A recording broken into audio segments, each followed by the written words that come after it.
Hey y'all, it's Summer from Hammond's Nest and I have another crafty technique for y'all today. So I'm going to show you my favorite method for painting buffalo plaid onto really any surface. I first used this technique on a glass jar. I'm hooked. I won't ever paint it another way. So what you see me using here is a 1-inch foam brush. That's the magic trick for me. And I painted this board. It's just a 1x6 board. I painted it all with white chalk paint first. I think it's Dixie Belle's cotton color. And then you see me using here a driftwood gray. And I'm painting a grid. I'm just lightly scraping, not saturating my brush. And I put vertical lines and horizontal lines.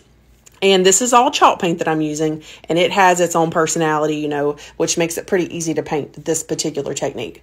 The next thing I'm going to do is I'm going to mix a little bit until I get my color just right. I'm mixing a little bit of black in with the driftwood gray I already had on my plate. And then you take a smaller brush and you're going in and painting the squares where the colors, where the two lines, the horizontal and the vertical lines, actually overlapped.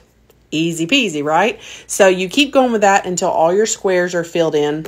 And notice here, you'll see me along the edges. Now, it just depends on what surface you're doing this with, but I'm making sure that it looks wrapped, you know, like that you finish your edges because it gives it a really nice finished look. So if you're keeping up, I've really only used white, gray, and a little bit of black for this technique.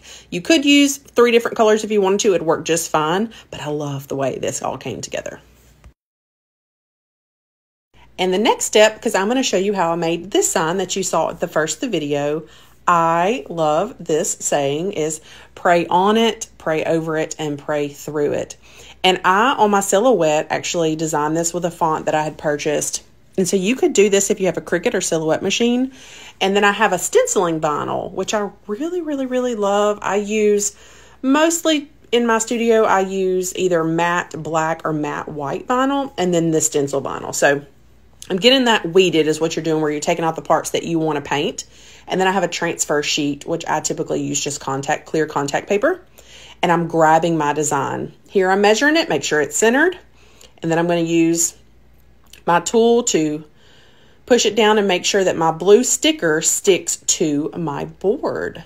So you'll want to make sure that before you do this part, just want to point this out because I've sped up this video, that you make sure all your paint is dry. So your buffalo plaid that you painted on the background is all nice and dry.